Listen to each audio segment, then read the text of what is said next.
আপনাদের যারা বুদ্ধিশুদ্ধি দিচ্ছে, যাদের সাথে মাসওয়ারা করে দিল্লির এজেন্ডা বাস্তবায়নের জন্য আজকে বাংলাদেশের ক্ষমতায় বসে জনগণের পারসেপশনের এগেইনস্টে চলে গিয়েছেন, তার মানে কার বেনিফিশিয়ারি, কার সাথে মুসলেকা দিয়ে ক্ষমতার আসনে বিএনপি বসেছে, কোন ইঞ্জিনিয়ারিং করে ক্ষমতার আসনে বসেছে, জনগণের বুঝতে এখন আর বাকি নাই।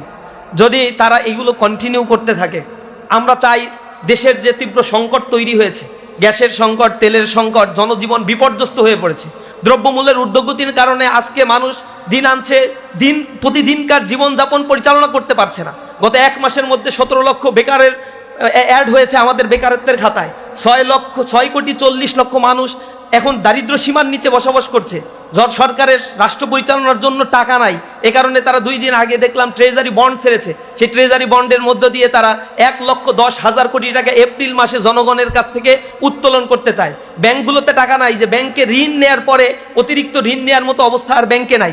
ব্যাংকগুলো মানুষের আমানত ফেরত দেওয়ার মতো সিচুয়েশনে নাই। অথচ ইসলামী ব্যাংক, যেটা অধিকাংশ রেমিটেন্স আয়ের একটা বড় সরকারের উৎস বা দেশের উৎস, এই বাংলাদেশ ইসলামী ব্যাংক বা যে ব্যাংকিং চ্যানেলগুলোকে ধ্বংস করার জন্য তারা সেগুলো দখলদারিত্বের অভিনব কৌশলের দিকে তারা যাচ্ছে।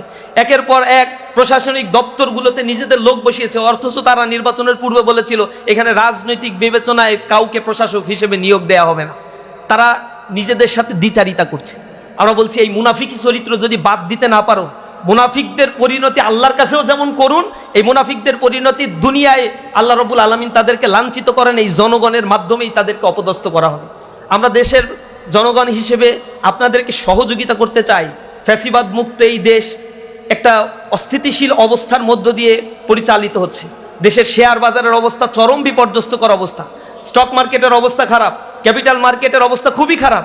বিনিয়োগকারীরা এখন ধুকে ধুকে মরছে, বিদেশি বিনিয়োগের পরিমাণ কমে যাচ্ছে, বেকারত্বের হার ধীরে ধীরে বেড়ে যাচ্ছে। এত সংকট আইডেন্টিফাই না করে বরং এমন কিছু বিষয়গুলো নিয়ে দেশের মানুষের সামনে আলোচনা করা হচ্ছে, অথচ জনগণের বেসিক প্রবলেমগুলো মিডিয়ার মাধ্যমে প্রকাশ করা হচ্ছে না। মেইন স্ট্রিম মিডিয়া এই কথাগুলো বলছে না, এগুলো প্রচার করতে সামহাও দিচ্ছে না।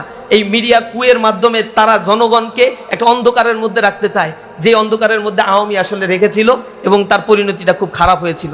আমরা বলছি আমরা শান্তিপূর্ণভাবে কর্মসূচি পালন করছি, প্রতিটা জায়গায় মিছিল করেছি। ইসলামী ছাত্র শিবিরের পক্ষ থেকে লাস্ট 10 দিন টানা মিছিল কর্মসূচি করেছি, অবস্থান কর্মসূচি করছি, ক্যাম্পাসে ক্যাম্পাসে মানববন্ধনের মাধ্যমে আমরা সরকারের দৃষ্টি আকর্ষণ করার চেষ্টা করছি।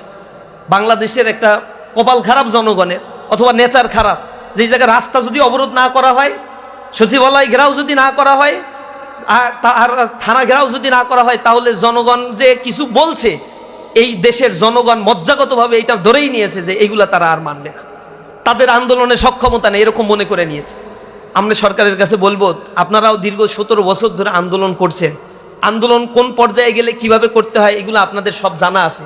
আপনাদের যারা বুদ্ধিশুদ্ধি দিচ্ছে, যাদের সাথে মাসওয়ারা করে দিল্লির এজেন্ডা বাস্তবায়নের জন্য আজকে বাংলাদেশের ক্ষমতায় বসে জনগণের পারসেপশনের এগেইনস্টে চলে গিয়েছেন, এখনো সময় আছে, ফেরত আসেন, জনগণের ভাষা বোঝার জন্য চেষ্টা করেন, গণরায় বাস্তবায়নের জন্য আপনাদের সহযোগিতা আমরা করতে চাই। আপনারা সেই ক্ষেত্রে অগ্রণী ভূমিকা পালন করুন। রাষ্ট্রকে ব্যবহার করে সম্পদ লুটপাটের একটি অভয়ারণ্যে পরিণত করিয়েন না, তাহলে আপনারা এই দেশের জন্য, এই জাতির জন্য অনেক বেশি নিন্দার পাত্র হয়ে দাঁড়াবেন। আমরা বাংলাদেশের নতুন যে প্রেক্ষাপট এখন বর্তমানে সৃষ্টি হয়েছে, এই প্রেক্ষাপটে দাঁড়িয়ে জনগণের মনে এক ধরনের চাপা ক্ষোভ বিরাজমান রয়েছে।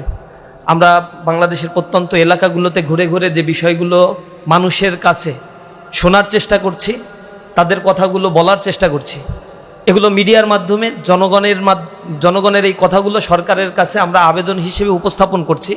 কিছু কিছু ক্ষেত্রে বিক্ষোভ মিছিল করছি, মানববন্ধন করছি, আমাদের বিশ্ববিদ্যালয়ের শিক্ষার্থীরা অবস্থান কর্মসূচি পালন করছে।